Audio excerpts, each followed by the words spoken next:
back to another one of my videos. If you're new to my channel, welcome. My name is Malta, and today I want to show you how to make this lovely sponge cake, as well as some tips and tricks that will hopefully help you along the way.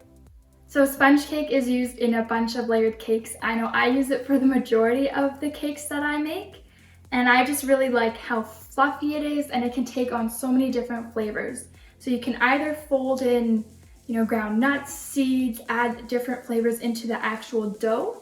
But once you've actually baked your cake and you layer your cake, it'll also absorb a bunch of the flavor and the moisture from your different fillings. So it's very versatile, so it's definitely one of the cake recipes that you should have in your back pocket. That being said, let's get into the actual video and I will show you how to make this and how to hopefully have it turn out. Now, the first tip I have for you relates to your ingredients.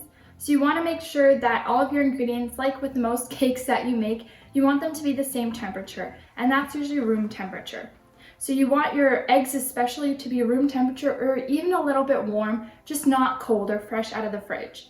And that'll basically help everything mix together a lot better and you'll get a lot more volume. Now, I measured out my ingredients so that it fits into a 20 centimeter in diameter cake tin, which is what I usually prefer to use. I used to use a 26 centimeter in diameter cake tin before, so I'll give you the measurements for that as well. But for the 20 centimeter cake tin, you're going to need 4 room temperature eggs, 125 grams of sugar with a good pinch of salt, 1 good splash of vanilla for flavor, 125 grams of flour, and 1 teaspoon of baking powder. Now, if you want to make a 26 centimeter in diameter cake tin, you're going to need 6 room temperature eggs, 150 grams of sugar, salt, vanilla, 150 grams of flour, and 2 teaspoons of baking powder. Now, this is the standard recipe where I haven't added any other flavors except for the vanilla. So you can always add some ground nuts or some poppy seeds, anything like that. So for the 20 centimeter cake tin, I would add 25 grams of ground nuts, poppy seeds, whatever else. Or for the 26 centimeter tin, I would add 50 grams of whatever I'm adding. Now, if you have little aromas or flavorings that you want to add, you can just pop that in as well, like almond extract, or you could add some lemon juice, anything like that to kind of give your sponge cake a little bit more flavor. That all being said, let's actually get to making our sponge cake. Now, the next tip I have for you relates to your equipment. So you want to make sure that everything is super clean and there's no extra fat or gunk or dish soap or anything on the equipment that you're going to be using. And I mean, that goes for basically anything and anytime you're in the kitchen, but just be extra careful with the sponge cake because it doesn't really like fat. And in an ideal case, you would want to use a metal or a glass mixing bowl and try to stay away from plastic as much as you can. If you only have a plastic mixing bowl, it's not the end of the world, just it's fine.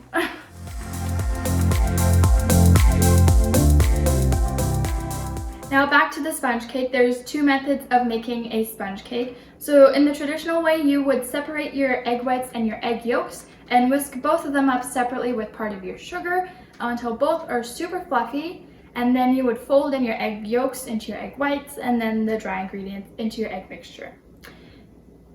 That way works. That's the traditional way. People have done it like that for many, many years.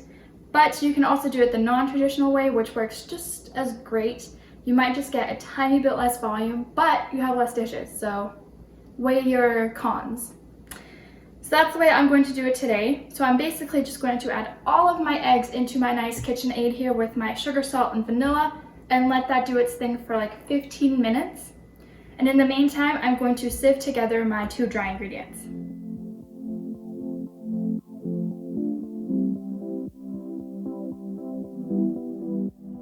Now again, it doesn't matter what kind of whisking device you want to use. I usually like using my KitchenAid because I can step away and be doing other things in the meantime, but a hand mixer works just as great.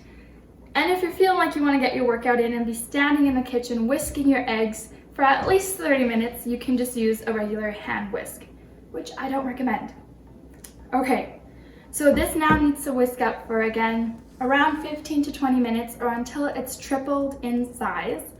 So I'm just going to toss this into my KitchenAid and put it around the 4th speed, So you don't want to do it super high, but you also don't want to do it too low. So kind of in the middle of your speed range is usually where it's good.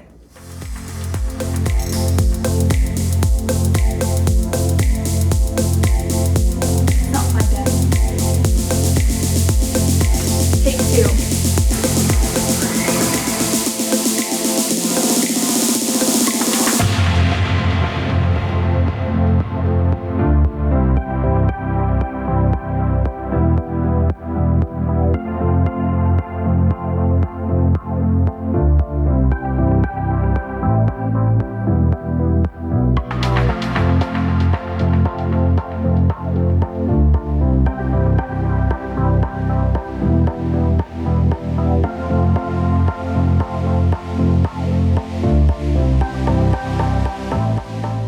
So the next tip is that you really do want to let your egg mixture whisk up for those 15 to 20 minutes because you do want all that volume in it. So you know it's ready when you can take a little bit of your egg mixture and rub it in between your fingers and you don't feel any sugar. Then you know that all the sugar is incorporated and it's nice and light and fluffy, and now we can move on. Now at this point you also kind of want to work a little bit quickly because you don't want your egg mixture to deflate. So you don't want to let your dough sit out for super long. You kind of want to keep it going. So we can now fold in our dry ingredients. Now I already sieved it through once, but I usually sieve it over my mixture one more time just to make sure it's extra light and fluffy and it's not weighing down all of our egg mixture. So all I'm going to do is place my little sieve over, and then I usually do this in 2 parts. So I'll take half of my dry ingredients and fold that in first before folding in my second half.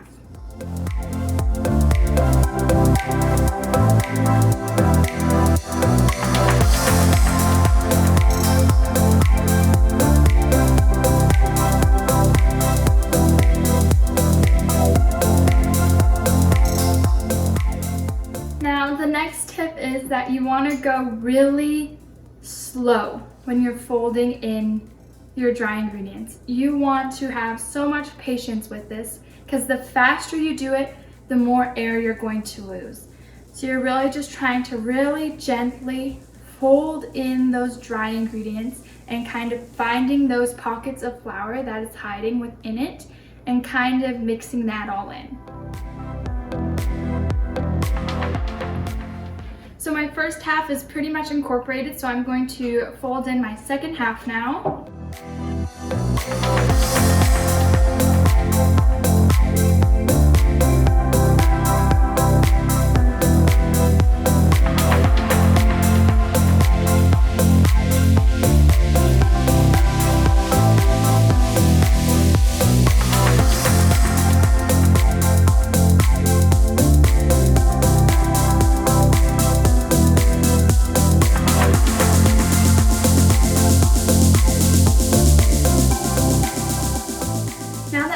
Folded in, we can transfer it into our pre-lined baking tray. Now you want to make sure not to grease your tin except for the bottom where you're going to put your little piece of parchment, because sponge cake does not like the fat or the grease, and if you have any grease on the sides it can make your sponge cake cave in, which is not what you want. You kind of want it to be even and fluffy all the way through. So we're just going to transfer this and then smooth it out very gently and quickly, and then it has to go into the oven as soon as possible.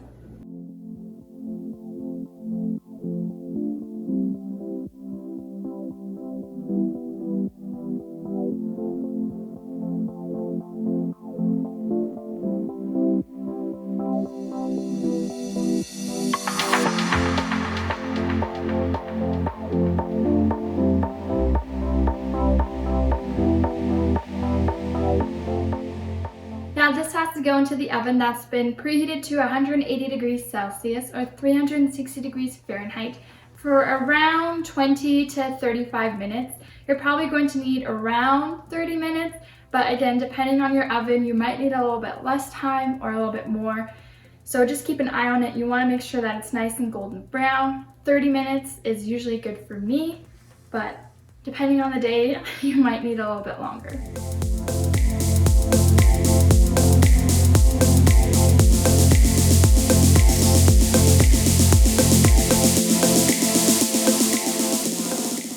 baked my sponge cake for exactly 30 minutes and I've let it cool down just a little bit. So at this point we can now gently remove it out of our tin and then use it however we want to use it. Now I usually like going around the edge with a small sharp knife. I know it's not great for the actual tin, but it helps me get the cake out in one piece, so I'll take it.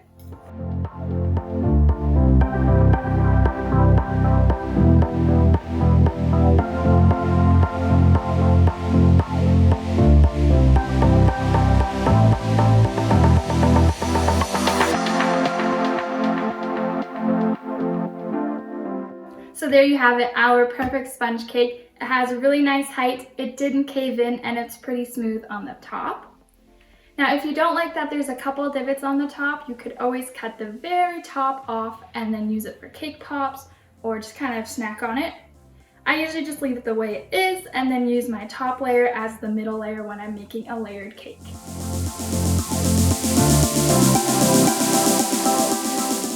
Now I figured I might as well show you how I cut my sponge cake to make it relatively even.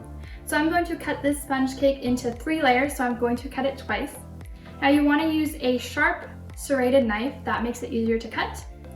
And you want to ideally have your cake be cooled down completely or even chilled. That'll make the dough less likely to crumb, so it'll be easier to cut. Now first, I usually just kind of take a glance at how big the layers are going to be to make them even. So the first one may be around there, the second one may be around there. That way I kind of know roughly where I'm going to cut.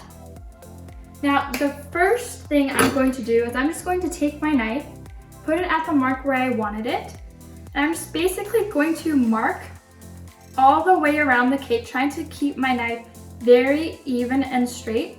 I'm not going in deep, I'm just going in a tiny bit. That way if I don't like where my layer is, I can fix it.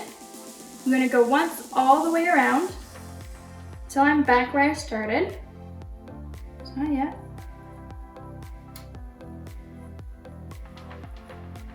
There. Now I've gone all the way around and I have a tiny little edge here. So now I know exactly where I want to cut. It's pretty even all the way around. Basically going to do exactly what I did before, staying on the line that I just created. And I'm going to every time go a little bit deeper.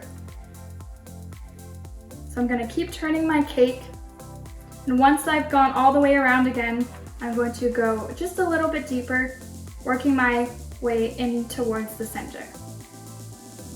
Keeping my knife as straight as I possibly can. There. That is layer 1. Beautiful.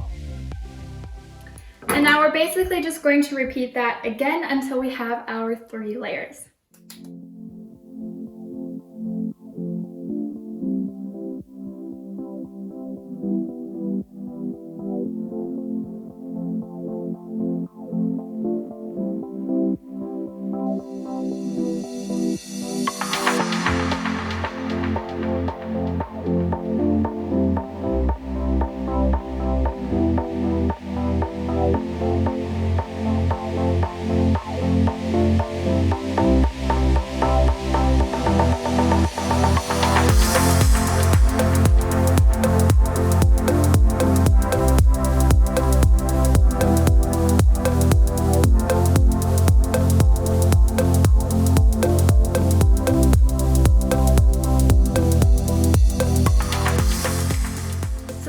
Everything for today's video. I hope some of these tips and tricks help you to make a really nice sponge cake. And even if it doesn't work out, just be patient and try again. I know my first couple sponge cakes did not turn out at all. I don't think it was actually called a sponge cake at that point anymore. That's how bad it was. And even now, sometimes I'll just rush through it and it'll cave in really bad. So just be patient, fold gently, and once you've done it a couple of times, it'll get easier, I promise. So that's gonna be it for real now. The recipe is going to be in the description box below as always, and you can write me a comment letting me know if there's anything else that you want me to go into more detail, Or if you do make a sponge cake, let me know how it goes for you and what you end up doing with it.